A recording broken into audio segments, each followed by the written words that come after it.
ജീവിതം വഴിമുട്ടിയ അവസ്ഥയിൽ ഇനി മുന്നോട്ട് എന്തെന്നും ചിന്തിച്ച അവസ്ഥയിൽ കൃപാസനം മാതാവും തിരുക്കുമാരനും വഴി നടത്തിയ ഒരു സാക്ഷ്യമാണ് ഞാൻ ഇവിടെ പറയുന്നത്.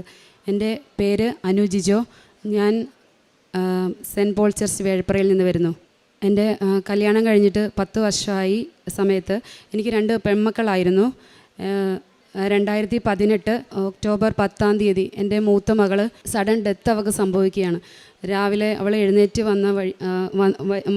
വന്നു. സൈലൻ്റ് അറ്റാക്ക് ആയിരുന്നു. കൊറോണറി ആർട്ടറി എന്നാണ് ഞങ്ങൾക്ക് റിപ്പോർട്ടിലുണ്ടായിരുന്നത്. പക്ഷേ ഒരു ബുദ്ധിമുട്ടുകളോ കാര്യങ്ങളോ ഒന്നും കുഞ്ഞ് കാണിച്ചിരുന്നില്ല. അതുകൊണ്ട് തന്നെ ആ മരണം ഉൾക്കൊള്ളാനായിട്ട് എനിക്ക് വളരെ ബുദ്ധിമുട്ടായിരുന്നു. ആ ഒരു സമയത്ത് ഞാൻ ഈ കൃപാസന മാതാവിനോട് ഒരുപാട് വഴക്കിട്ടുകൊണ്ടാണ് ഇരുന്നത്. എൻ്റെ ആ കുഞ്ഞ് മരിച്ച ആ ഒരു ദിവസമൊക്കെ മരണമാണ് സംഭവിച്ചതെന്ന് എനിക്കറിയാം. പക്ഷേ ഇനി എന്താണ് ഇനി എൻ്റെ ജീവിതത്തിൽ ഇനി എങ്ങനെ ഞാൻ ഇനി മുന്നോട്ട് പോകും? ഇനി എൻ്റെ ഹസ്ബൻഡിനെ ഞാൻ എന്ത് പറഞ്ഞ് ആശ്വസിപ്പിക്കും? എൻ്റെ ജീവിതം ഞാൻ ഇനി എങ്ങോട്ട് മുന്നോട്ട് പോകുമെന്ന് വിചാരിച്ച് ഞാനിങ്ങനെ മാതാവിനോട് വഴക്കിട്ടും തല്ലുപിടിച്ചും ഒക്കെ ഇരുന്നു. കാരണം ഞാൻ അവസാനമായിട്ട് ഞാൻ അവളെ കൊണ്ടുവന്നത് മാതാവിൻ്റെ ഈ നടയിലാണ്. ഞാനപ്പോൾ ചോദിച്ചു, മാതാവേ, എന്നിട്ട് പോലും ഒന്ന് വിളിക്കാനുള്ള ഒരു സമയം പോലും നീ എനിക്ക് തന്നില്ലല്ലോ എന്ന് വിചാരിച്ച് തന്നെ ഞാൻ മാതാവിനോട് ഓരോന്നും പറഞ്ഞ് ഞാനിങ്ങനെ മനസ്സിൽ ഇങ്ങനെ പദം പെറുക്കിക്കൊണ്ടിരുന്നു. ആ ഒരു സമയത്ത് മാതാവ് എൻ്റെ കുഞ്ഞിൻ്റെ അവസ്ഥ എന്നെ കാണിച്ചു തരികയാണ്. വളരെ സുന്ദരിയായിട്ട് ഒരു വൈറ്റ് ഡ്രസ്സൊക്കെ ഇട്ടിട്ട് ചിറകുകളൊക്കെ വിരിച്ചിട്ട് ഇത്രയും സുന്ദരിയായിട്ട് ഞാൻ എൻ്റെ കുഞ്ഞിനെ പിന്നെ എൻ്റെ ജീവിതത്തിൽ അതുവരെയും കണ്ടിട്ടില്ല, പിന്നെ അങ്ങോട്ട് കണ്ടിട്ടേ ഇല്ല. പ്രിയമുള്ളവരെ, ഞാൻ അന്ന് ആ കണ്ട ഒരു നിമിഷം മുതൽ ഈ നിമിഷം വരെ എൻ്റെ കുഞ്ഞ് എവിടെയോ സേഫാണ്, അല്ലെങ്കിൽ അവൾ എത്തേണ്ടിടത്ത് എത്തി, അവളെക്കുറിച്ച് ഞാനിനി ഒരു ടെൻഷനും അടിക്കേണ്ട എന്നൊരു മനസ്സിലൊരു ആശ്വാസം അല്ലെങ്കിൽ നിറവ് എനിക്ക് തമ്പുരാൻ തന്നു.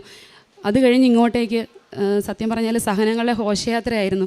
പിന്നീട് ജീവിതം പഴയപടി തന്നെ മുന്നോട്ട് പോകുന്നു.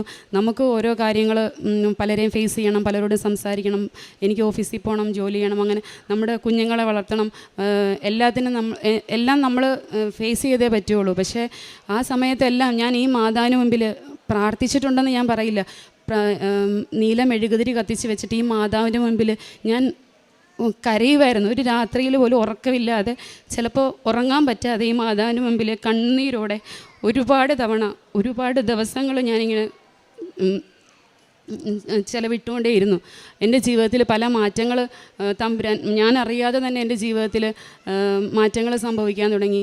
അപ്പോഴൊക്കെയും എല്ലായിടത്തും ചെല്ലുമ്പോൾ എല്ലാവരും പറയും, അടുത്തൊരു കുഞ്ഞിനെ ആഗ്രഹിക്കുക, അപ്പോൾ നിങ്ങളുടെ ജീവിതം എല്ലാം ശരിയാവും. പക്ഷേ എന്നെ സംബന്ധിച്ച് ഒരു കുഞ്ഞെന്ന് പറയുന്നത് പറയുന്നവരോട് എനിക്ക് ദേഷ്യമായിരുന്നു, പക്ഷേ പുറത്ത് കാണിക്കത്തില്ല. എന്നാലും അതിലേറെ പേടിയായിരുന്നു എനിക്ക്. ഇനി എന്താണ് എൻ്റെ ജീവിതത്തിൽ ഇനി മാതാവ് ഇനി വെച്ചിരിക്കുന്നത്? ഇനി ഇതിൽ കൂടുതൽ ഇനി എന്തെങ്കിലും തന്നു കഴിഞ്ഞാൽ എനിക്ക് സഹിക്കാൻ പറ്റില്ല മാതാവേ. അതുകൊണ്ട് ഇനി എൻ്റെ കുഞ്ഞ് എൻ്റെ ജീവിതത്തിൽ വേണ്ട എന്ന് തന്നെ വിചാരിച്ച് ഞാൻ മുന്നോട്ട് പോയി. പക്ഷേ എൻ്റെ ജീവിതത്തിൽ അങ്ങനെ മുന്നോട്ട് പോയിക്കൊണ്ടിരുന്നപ്പോൾ ശരിക്കും ജീവിതത്തിൽ ഒരർത്ഥമില്ലാതെയായി. അപ്പോൾ ഇങ്ങനെ ചിന്തിച്ചപ്പോൾ ഒരു കുഞ്ഞ് വേണമെന്ന പതിയെ മനസ്സുകൊണ്ട് പതിയെ ആഗ്രഹിക്കാൻ തുടങ്ങി. അങ്ങനെ ഞാൻ 2021 നവംബർ 22 ഞാൻ ഇവിടെ കൃപാസനത്തിൽ വന്ന് ഉടമ്പടി എടുത്തു. അതിൽ ഞാൻ പേടിയോടെയാണെങ്കിലും ആദ്യത്തെ നിയോഗം വെച്ചത്, മാതാവേ, എനിക്ക് ആയുസ്സും ആരോഗ്യമുള്ള ഒരു കുഞ്ഞിനെ തന്ന് അനുഗ്രഹിക്കണമേ എന്നായിരുന്നു. എന്നിട്ട് ഞാൻ അതിനൊരു ക്ലോസ് വെച്ചു, മാതാവേ, പുതിയ സഹനമോ അല്ലെങ്കിൽ പുതിയ വേദനയോ ആണെങ്കിൽ എനിക്ക് വേണ്ട എന്ന് തന്നെ ഞാൻ അതിലിങ്ങനെ എഴുതിയും വെച്ചു. പ്രിയമുള്ളവരെ, ഞാൻ 2022 പ്രഗ്നൻ്റായി. പക്ഷേ 1.5 മാസം കഴിഞ്ഞപ്പോൾ ഫസ്റ്റ് സ്കാനിങ് കഴിഞ്ഞ് എനിക്ക് ബ്ലീഡിങ് ആയി. എൻ്റെ കുഞ്ഞിനെ എനിക്ക് നഷ്ടപ്പെട്ടു. അപ്പോൾ ഞാൻ വിചാരിച്ചു, മാതാവ്, എനിക്ക് നല്ലതൊന്നും ഇനി അങ്ങോട്ട് ജീവിതത്തിൽ പറഞ്ഞിട്ടില്ല, സഹനങ്ങളോടെ തന്നെ മുന്നോട്ട് പോകാൻ തന്നെയായിരിക്കും, എനിക്കിനി ഒരു കുഞ്ഞിനെ ദൈവം ആഗ്രഹിക്കുന്നില്ല എന്ന് തന്നെ വിചാരിച്ചു. ആ അബോഷനായ സമയത്ത് ഡോക്ടർ എൻ്റെ അടുത്ത് പറഞ്ഞത് ഇനിയൊരു കുഞ്ഞിനെ നീ ആഗ്രഹിക്കുന്നതിൽ അർത്ഥമില്ല. കാരണം നിനക്ക് യൂട്രസിൽ ഫൈബ്രോയിഡ് ഉണ്ട്, ഓവറിയിൽ സിസ്റ്റ് ഉണ്ട്, പിന്നെ നിനക്ക് രണ്ടാമത്തെ കുഞ്ഞിനെ ഡെലിവറി കഴിഞ്ഞിട്ടിപ്പോൾ 12 വർഷമായി. അപ്പോൾ ഇനിയൊരു കുഞ്ഞ് ഉണ്ടായാലും ഇതുപോലെയൊക്കെ തന്നെ ആയിരിക്കും മുന്നോട്ട് പോവുക. അതുകൊണ്ട് തൽക്കാലം നമുക്ക് ഒരു കുഞ്ഞിനെ ആഗ്രഹിക്കേണ്ട എന്ന് തന്നെ ഡോക്ടർ എൻ്റെ അടുത്ത് പറഞ്ഞു. അങ്ങനെ ഞാൻ മുന്നോട്ട് പോയി.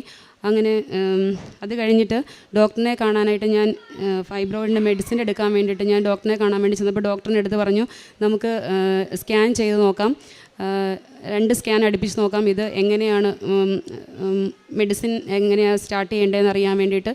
അപ്പോഴൊക്കെയും ഞാൻ എൻ്റെ ഉടമ്പടി നേർച്ച വസ്തുക്കളാണ് ഉപയോഗിച്ചുകൊണ്ടിരുന്നത്. ഉടമ്പടി തൈലം എന്ന് ഞാൻ വയറിൽ കുരിശ് വരച്ച് ഞാൻ പ്രാർത്ഥിച്ചിരുന്നു. അതുപോലെ തന്നെ തേനും ഉപ്പും ഉള്ളിലേക്ക് ഞാൻ ഉപയോഗിച്ചിരുന്നു. അതുകൊണ്ട് തന്നെ ഒരാളുടെ മുമ്പിൽ ഞാൻ കരഞ്ഞോ അല്ലെങ്കിൽ വിഷമിച്ചോ നിന്നിട്ടില്ല. ഈ അമ്മയുടെ മുന്നിൽ മാത്രമേ ഞാൻ കരഞ്ഞിട്ടുള്ളൂ. അത് കഴിഞ്ഞ് രണ്ടാമത്തെ സ്കാനിങ്ങിന് ഞാൻ ആശുപത്രിയിലേക്ക് പോകുമ്പോൾ എൻ്റെ ഈ ഉടമ്പടി കാശുരൂപം ഞാൻ എൻ്റെ കയ്യിൽ മുറുക്കെ പിടിച്ചു. എന്നിട്ട് ഞാൻ മാതാവിനോട് പറഞ്ഞു, മാതാവേ നിനക്ക് എന്താണ് ഇന്ന് എന്നോട് പറയാനുള്ളത്, അത് ഈ ഡോക്ടറിലൂടെ എന്നോട് പറയണം. മെഡിസിൻ എടുത്ത് ഇനിയും അങ്ങോട്ട് കണ്ടിന്യൂസ് ആയിട്ട് മെഡിസിൻ എടുക്കാനാണെങ്കിൽ എനിക്ക് താല്പര്യമില്ല. ഞാൻ ഇറങ്ങി വന്നിട്ട് എൻ്റെ ഹസ്ബൻഡിനോട് പറയും കുഴപ്പമില്ല, സാധാരണ രീതിയിൽ നമുക്ക് മുന്നോട്ട് പോകാം എന്ന് തന്നെ പറയും. എന്താണ് നീ എന്നോട് പറയേണ്ടത് അത് ഇന്ന് ഡോക്ടറിലൂടെ എന്നോട് പറയണം എന്ന് പറഞ്ഞു. ഞാൻ സ്കാനിങ്ങിന് കയറി.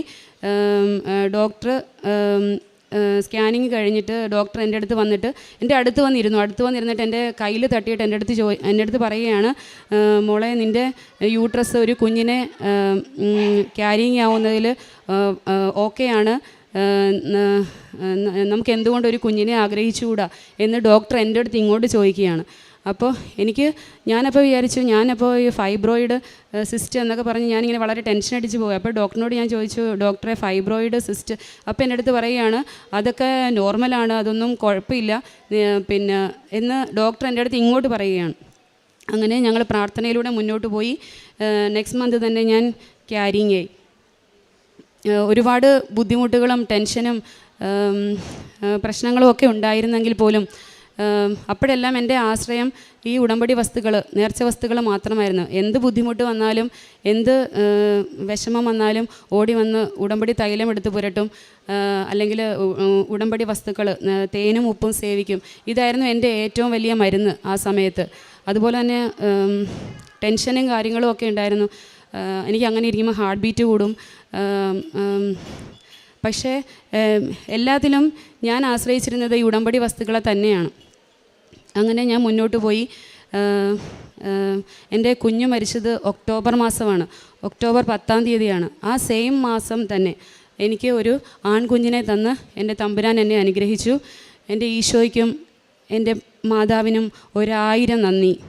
ഞാൻ ചെയ്യുന്ന പ്രേക്ഷിത പ്രവൃത്തി എന്ന് വെച്ചാൽ എൻ്റെ കൃപാസനം മാതാവിനെക്കുറിച്ചും കൃപാസനത്തെക്കുറിച്ചും എന്നെക്കൊണ്ട് പറയാവുന്നവരോട് പറഞ്ഞ് മനസ്സിലാക്കി കൊടുക്കുകയാണ് ചെയ്യാറ്. അതുപോലെ തന്നെ കൃപാസനം പത്രം വിതരണം ചെയ്യാറുണ്ട്. അത് ഓരോ വീടുകളിലും കൊണ്ട് കൊടുക്കുക ചെയ്യാറ്. പിന്നെ അതുപോലെ തന്നെ സാക്ഷ്യങ്ങൾ നമ്മൾ കാണുമ്പോഴത്തേക്കും ഓരോരുത്തർക്കും ആവശ്യമുള്ള സാക്ഷ്യങ്ങൾ കാണുമ്പോൾ അവർക്കത് ഷെയർ ചെയ്ത് കൊടുക്കാനായിട്ട് മാക്സിമം ശ്രമിക്കാറുണ്ട്. കാരുണ്യപ്രവൃത്തി എൻ്റെ മുൻപിൽ ആവശ്യമായിട്ട് വരുന്നവരെ ഒരിക്കലും ഞാൻ തള്ളിക്കളയാറില്ല. അതുപോലെ തന്നെ അത് കണ്ടറിഞ്ഞ് ചെയ്യാനായിട്ട് സാധിക്കുന്നുണ്ട്. അതുപോലെ തന്നെ പ്രാർത്ഥനയിൽ ഒരുപാട് തമ്പുരാൻ്റെയൊക്കെ അടുത്തായിരിക്കാനായിട്ട് എപ്പോഴും ഇങ്ങനെ നമ്മളൊരു ചെറിയ തെറ്റ് ചെയ്താലും തമ്പുരാനെ ഞാൻ തെറ്റ് ചെയ്തു പോയല്ലോ, ഉടനെ തന്നെ അപ്പം തന്നെ ക്ഷമിക്കണേ എന്ന് പറയാനായിട്ടുള്ള ഒരു ധൈര്യം എനിക്ക് തന്നത് ഈ ഉടമ്പടിയാണ്. അതുപോലെ തന്നെ എന്നെ ശ്രവിക്കുന്ന നിങ്ങളോട് എനിക്ക് പറയാനുള്ളത്, എന്ത് വിഷമം ആയിക്കോട്ടെ, എന്ത് സങ്കടം ആയിക്കോട്ടെ, എന്ത് വേദന ആയിക്കോട്ടെ, എല്ലാം മാതാവിൽ അർപ്പിച്ച് ഈശോയിലേക്ക് കൊടുത്തു കഴിഞ്ഞാൽ അതിന് എന്നും ഫലമുണ്ടാകും, അതിനൊരു ഉത്തരം ഉണ്ടാകും. അതുപോലെ ഉടമ്പടി വസ്തുക്കൾ ഉപയോഗിക്കുന്നതിനെയൊക്കെ പിന്നെ വിലയിരുത്തുന്നവരോട് ഒന്നേ എനിക്ക് പറയാനുള്ളൂ, അത് അനുഭവം കിട്ടിയവർക്ക് അത് പറയാതിരിക്കാൻ പറ്റില്ല. ആ ഒരു വലിയ അനുഗ്രഹം ഈ നടയിൽ നിന്നുകൊണ്ട് പറയാനായിട്ട് ഭാഗ്യം തന്ന എൻ്റെ അമ്മയ്ക്കും എൻ്റെ ഈശോയ്ക്കും 1000 നന്ദി. ഹബക്കൂക്ക് പ്രവാചകന്റെ പുസ്തകം 1-ാം അധ്യായം 5-ാം തിരുവചനം. ജനതകളുടെ ഇടയിലേക്ക് നോക്കി വിസ്മയഭരിതരാകുവിൻ, പറഞ്ഞാൽ വിശ്വസിക്കുവാനാവാത്ത ഒരു പ്രവൃത്തി നിങ്ങളുടെ നാളുകളിൽ ഞാൻ ചെയ്യുവാൻ പോകുന്നു.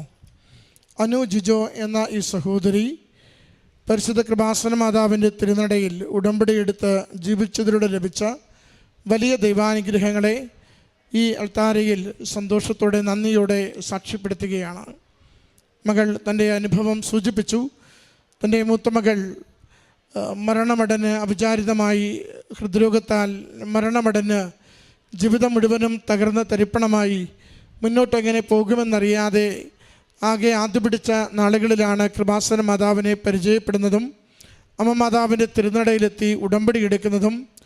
പ്രാർത്ഥിക്കുവാൻ വാക്കുകൾ ഒന്നുമില്ലാതിരുന്ന നാളുകളിൽ അമ്മയുടെ നീലത്തിരി കത്തിച്ചു വെച്ച കണ്ണീര് കൊണ്ട് അമ്മയുടെ അരികിൽ നിരന്തരമായി തൻ്റെ ജീവിതത്തെ, തൻ്റെ നിരാശകളെ, തൻ്റെ മാനസികമായ എല്ലാ തകർച്ചകളെയും കൊടുത്തുകൊണ്ട് അമ്മയുടെ സംരക്ഷണം തേടി പ്രാർത്ഥിച്ചു തുടങ്ങിയത്. മകളുടെ വാക്കുകളിൽ അത് ആവർത്തിച്ച് സൂചിപ്പിക്കുന്നുണ്ട്. തകർന്നുപോയ മനുഷ്യർക്ക് ബലം കൊടുക്കുന്ന അമ്മ മാതാവിൻ്റെ സാന്നിധ്യമാണ് കൃപാസനം. ഉടമ്പടിയിലായിരിക്കുമ്പോൾ നമ്മുടെ ജീവിതത്തിൻ്റെ ഏതൊരു പരാജയത്തെയും പ്രശ്നത്തെയും അമ്മ മാതാവ് ഏറ്റെടുത്ത് തിരുക്കുമാരന് കൊടുക്കുകയും നമ്മുടെ കണ്ണീരൊപ്പുകയും നമ്മുടെ പ്രശ്നങ്ങൾക്ക് പരിഹാരത്തിനുള്ള വഴികൾ അമ്മ നമുക്ക് തെളിച്ചു തരികയും ചെയ്യുന്നു. 5 വർഷങ്ങൾക്ക് ശേഷം ഒരു കുഞ്ഞിന് വേണ്ടി ആഗ്രഹിച്ച് തുടങ്ങുമ്പോൾ അതിക്ക് മുമ്പ് എല്ലാവരും പറയുമ്പോൾ അതിനോട് മനസ്സുകൊണ്ട് എതിർപ്പും ഇനി എന്തെങ്കിലും കുഞ്ഞിന് സംഭവിക്കുമോ എന്ന ഭയവും ഒക്കെ ഉണ്ടായിരുന്നെങ്കിലും കുഞ്ഞിന് വേണ്ടി ആഗ്രഹിച്ച് തുടങ്ങിയ നാളുകളിൽ ഒരു കുഞ്ഞ് ഉദരത്തിൽ ഉരുവാവുകയും അത് വീണ്ടും അത് അബോട്ടാകേണ്ട ഒരു സാഹചര്യത്തിലേക്ക് പോവുകയും ചെയ്തു. യൂട്ടസിൽ കുറച്ച് കുഴപ്പങ്ങളുണ്ടെന്നും സിസ്റ്റം മറ്റ് കുഴപ്പങ്ങളുമുണ്ടെന്ന് ഡോക്ടർമാർ അത് പറയുക ചെയ്യുന്നതോടുകൂടി ഒരുപക്ഷെ ഇനിയൊരു കുഞ്ഞിനെ ഉദരം വഹിക്കുവാൻ സാധ്യതയില്ലെന്ന അവസ്ഥയിലാണ് അമ്മയുടെ അരികിൽ ഏറെ ആഗ്രഹത്തോടെ അമ്മയിൽ ശരണപ്പെട്ടുകൊണ്ട് നിയോഗം എഴുതി സമർപ്പിക്കുക ഒരു കുഞ്ഞിന് വേണമെന്നത്. ഒരു ഡോക്ടർ കൊടുത്ത ധൈര്യത്തിൻ്റെ ബലത്തിൽ വീണ്ടും ഒരു കുഞ്ഞിനെക്കുറിച്ച് ആഗ്രഹിച്ച് പ്രാർത്ഥിക്കുകയും ഉദരത്തിലുരുവായ കുഞ്ഞിനെ, ആദ്യത്തെ കുഞ്ഞ് മരിച്ച അതേ മാസം തന്നെ അമ്മ മാതാവ് കുഞ്ഞിന് ജന്മം നൽകുവാൻ മകളെ സഹായിച്ച് അനുഗ്രഹിച്ചതിൻ്റെതാണ് സാക്ഷ്യം പങ്കുവെച്ചത്. നമുക്ക് അസാധ്യമെന്ന് കരുതുന്നത് നമ്മളെല്ലാം അവസാനിച്ചുവെന്ന് കരുതുന്നിടത്ത് പുതിയ നാമ്പുകൾ മുളപ്പിച്ചുകൊണ്ട് നമ്മുടെ ജീവിതത്തിന് പ്രതീക്ഷയുടെ, സന്തോഷത്തിൻ്റെ പുതിയ ആകാശം നൽകുവാൻ അമ്മ മാതാവ് എപ്പോഴും കൂടെയുണ്ട് എന്ന മകളുടെ വാക്കുകളിലൂടെ സാക്ഷ്യപ്പെടുത്തുകയാണ്. ജീവിത പങ്കാളിയുടെ ജോലിക്കാര്യത്തെയും മകള് സാക്ഷ്യപ്പെടുത്തി. അതും മകളോടൊപ്പം കുറേ നാൾ ഉണ്ടായിരുന്നു. നല്ല ജോലിക്ക് വേണ്ടി ആഗ്രഹിച്ച് നിയോഗം സമർപ്പിച്ച് പ്രാർത്ഥിച്ചു. അതും അമ്മ മാതാവ് തന്നെ ക്രമപ്പെടുത്തി നല്ലൊരു ജോലി മകന് വിദേശത്ത് നൽകുന്നതിന് ഈ നാളുകളിൽ സഹായിച്ചുവെന്ന്. പ്രത്യേകിച്ച് സഹോദരി പറയുന്നുണ്ട്, എൻ്റെ തകർച്ചയുടെ നാളുകളിൽ ഉടമ്പടിയുടെ നേർച്ച വസ്തുക്കളാണ് അടുത്തൊരു കുഞ്ഞിന് വേണ്ടിയുള്ള എൻ്റെ പ്രാർത്ഥനയെ അനുഗ്രഹിച്ചു കൊണ്ടിരുന്നത്. വിശ്വാസത്തോടെ നേർച്ച വസ്തുക്കൾ ഞാൻ ഉപയോഗിക്കുമ്പോൾ എനിക്കത് ഔഷധമായി മാറുന്നത് ഞാൻ തിരിച്ചറിഞ്ഞിരുന്നു. നേർച്ച വസ്തുക്കളുടെ വിശ്വസ്തയോടെയുള്ള പ്രയോഗം അത് ജീവിതത്തിൻ്റെ ഏത് മേഖലയിലാണെങ്കിലും അത് അനുഗ്രഹത്തിനും സംരക്ഷണത്തിനും ഫലസിദ്ധിക്കും കാരണമാകുന്നുവെന്ന് ഉടമ്പടി ധ്യാനത്തിൽ ജോസഫ് അച്ഛൻ ആവർത്തിച്ച് നമ്മളോട് സൂചിപ്പിക്കാറുണ്ട്. അതിൻ്റെ ജീവിക്കുന്ന സാക്ഷ്യങ്ങളാണ് ഈ അൾത്താരയിൽ എന്നും പ്രഘോഷിക്കപ്പെടുന്നത്. ഈ മകൾക്ക് ലഭിച്ച, ഈ കുടുംബത്തിന് ലഭിച്ച വലിയ നന്മകൾക്ക് അമ്മ മാതാവിനും തിരുക്കുമാരനും നന്ദി പറഞ്ഞുകൊണ്ട് കരങ്ങളടിച്ച് ഈ സാക്ഷ്യം നമുക്ക് സമർപ്പിക്കാം.